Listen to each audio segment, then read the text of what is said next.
Hi ಸ್ನೇಹಿತರೆ, ಎಲ್ಲರಿಗೂ ನಮಸ್ಕಾರ.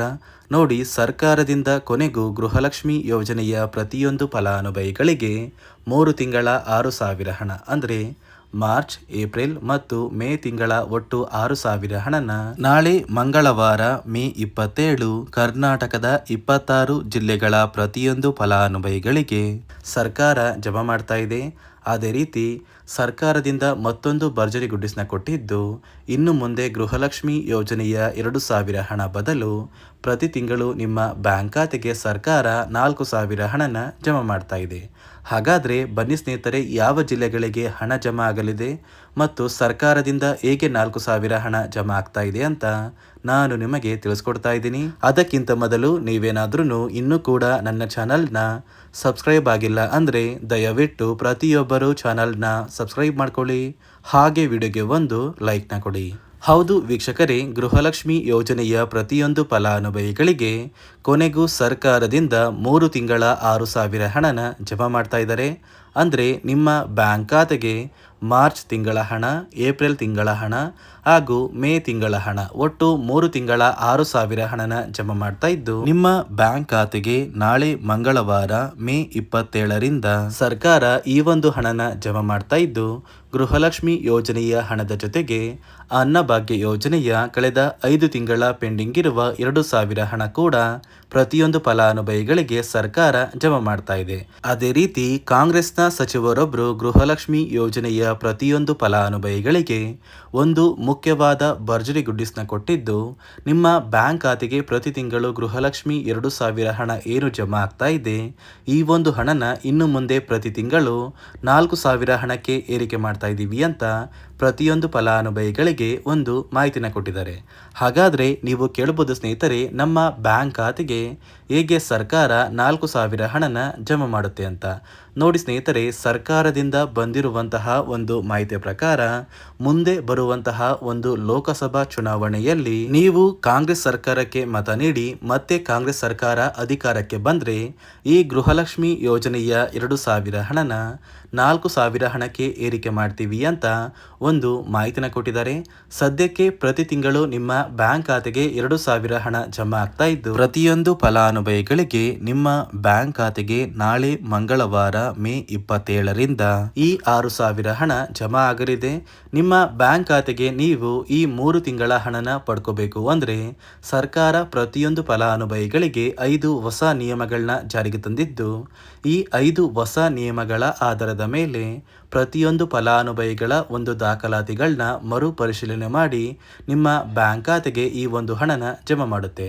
ಹಾಗಾದರೆ ಬನ್ನಿ ಸ್ನೇಹಿತರೆ, ಸರ್ಕಾರ ಜಾರಿಗೆ ತಂದಿರುವ ಈ 5 ಹೊಸ ನಿಯಮಗಳು ಏನು ಅಂತ ಕೂಡ ನಾನು ನಿಮಗೆ ತಿಳಿಸ್ಕೊಡ್ತಾ ಇದ್ದೀನಿ.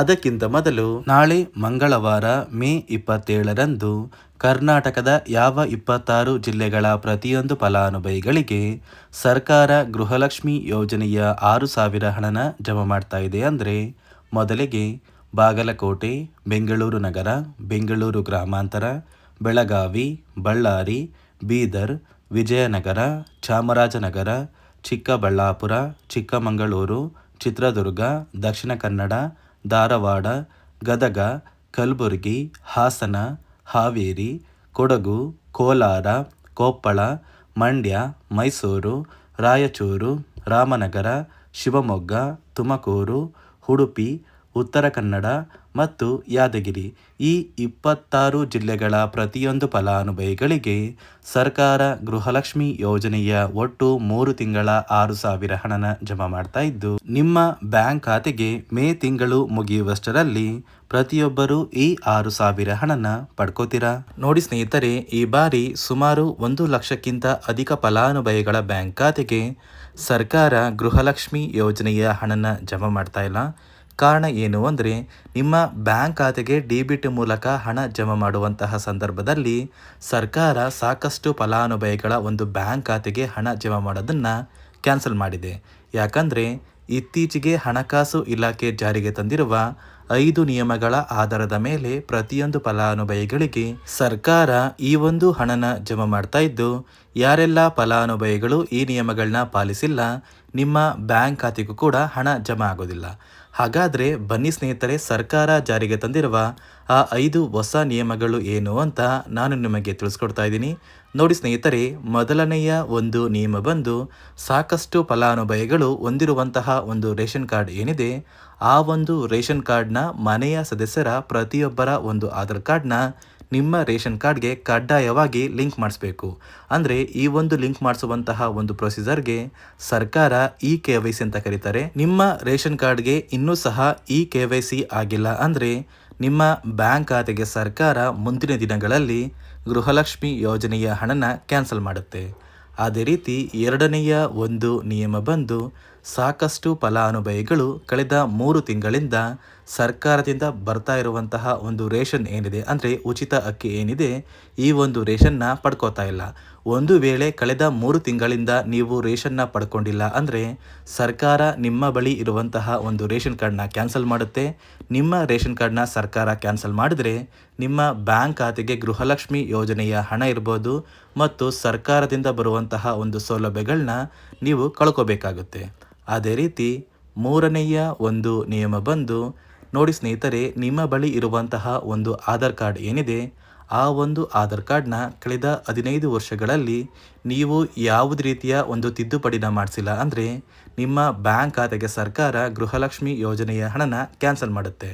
ಯಾಕಂದರೆ ಸರ್ಕಾರದಿಂದ ಬಂದಿರುವಂತಹ ಒಂದು ಆದೇಶದ ಪ್ರಕಾರ ಪ್ರತಿಯೊಂದು ಫಲಾನುಭವಿಗಳು ಕಳೆದ 15 ವರ್ಷಗಳಲ್ಲಿ ಯಾವುದೇ ರೀತಿಯ ಒಂದು ತಿದ್ದುಪಡಿನ ನಿಮ್ಮ ಆಧಾರ್ ಕಾರ್ಡ್ಗೆ ನೀವು ಮಾಡಿಸಿಲ್ಲ ಅಂದರೆ ಕಡ್ಡಾಯವಾಗಿ ಆದಷ್ಟು ಬೇಗ ನಿಮ್ಮ ಆಧಾರ್ ಕಾರ್ಡ್ಗೆ ತಿದ್ದುಪಡಿನ ಮಾಡಿಸಿ.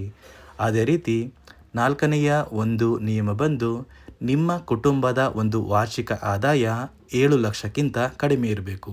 ಒಂದು ವೇಳೆ ನಿಮ್ಮ ಕುಟುಂಬದ ವಾರ್ಷಿಕ ಆದಾಯ 7 ಲಕ್ಷಕ್ಕಿಂತ ಜಾಸ್ತಿ ಇದ್ದರೆ ನಿಮ್ಮ ಬ್ಯಾಂಕ್ ಖಾತೆಗೆ ಸರ್ಕಾರ ಗೃಹಲಕ್ಷ್ಮಿ ಯೋಜನೆಯ ಹಣನ ಕ್ಯಾನ್ಸಲ್ ಮಾಡುತ್ತೆ. ಅದೇ ರೀತಿ ಐದನೆಯ ಒಂದು ನಿಯಮ ಬಂದು ನಿಮ್ಮ ಕುಟುಂಬದ ಸದಸ್ಯರು ಅಥವಾ ಗೃಹಲಕ್ಷ್ಮಿ ಯೋಜನೆಯ ಫಲಾನುಭವಿಗಳು ಯಾರು ಕೂಡ ಸರ್ಕಾರಿ ನೌಕರರಾಗಿ ಕಾರ್ಯನಿರ್ವಹಿಸ್ತಾ ಇರಬಾರ್ದು.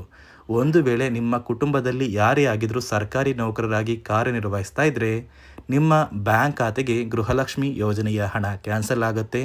ಈ 5 ನಿಯಮಗಳ ಆಧಾರದ ಮೇಲೆ ಪ್ರತಿಯೊಂದು ಫಲಾನುಭವಿಗಳಿಗೆ ಸರ್ಕಾರ ಹಣ ಜಮಾ ಮಾಡ್ತಾ ಇದೆ. ಒಂದು ವೇಳೆ ನೀವು ಈ 5 ನಿಯಮಗಳನ್ನ ಪಾಲಿಸಿಲ್ಲ ಅಂದರೆ ನೀವು ಕೂಡ ಗೃಹಲಕ್ಷ್ಮಿ ಯೋಜನೆಯ ಹಣದಿಂದ ವಂಚಿತರಾಗಬೇಕಾಗುತ್ತೆ. ನೋಡಿ ಸ್ನೇಹಿತರೆ, ನಾಳೆ ಮಂಗಳವಾರ ಮೇ 27ರಿಂದ ಕರ್ನಾಟಕದ 26 ಜಿಲ್ಲೆಗಳ ಪ್ರತಿಯೊಂದು ಫಲಾನುಭವಿಗಳಿಗೆ ಸರ್ಕಾರ ಗೃಹಲಕ್ಷ್ಮಿ ಯೋಜನೆಯ 2 ತಿಂಗಳ 6,000 ಹಣನ ಜಮಾ ಮಾಡ್ತಾ ಇದ್ದು, ಆದಷ್ಟು ಬೇಗ ನಿಮ್ಮ ಬ್ಯಾಂಕ್ ಖಾತೆಗೆ ಈ ಮೇ ತಿಂಗಳು ಮುಗಿಯುವಷ್ಟರಲ್ಲಿ ಈ ಒಂದು ಹಣನ ಪಡ್ಕೋತೀರಾ ಅಂತ ಹೇಳ್ತಾ, ಇದಿಷ್ಟು ಸರ್ಕಾರದಿಂದ ಬಂದಿರುವಂತಹ ಒಂದು ಹೊಸ ಮಾಹಿತಿಯಾಗಿದೆ. ನಾನು ಕೊಟ್ಟಿರುವಂತಹ ಮಾಹಿತಿ ನಿಮಗೆ ಇಷ್ಟ ಆಗಿದ್ದಲ್ಲಿ ದಯವಿಟ್ಟು ಪ್ರತಿಯೊಬ್ಬರು ನನ್ನ ಚಾನಲ್ನ ಸಬ್ಸ್ಕ್ರೈಬ್ ಮಾಡ್ಕೊಳ್ಳಿ, ಹಾಗೆ ವಿಡಿಯೋಗೆ ಒಂದು ಲೈಕ್ನ ಕೊಡಿ.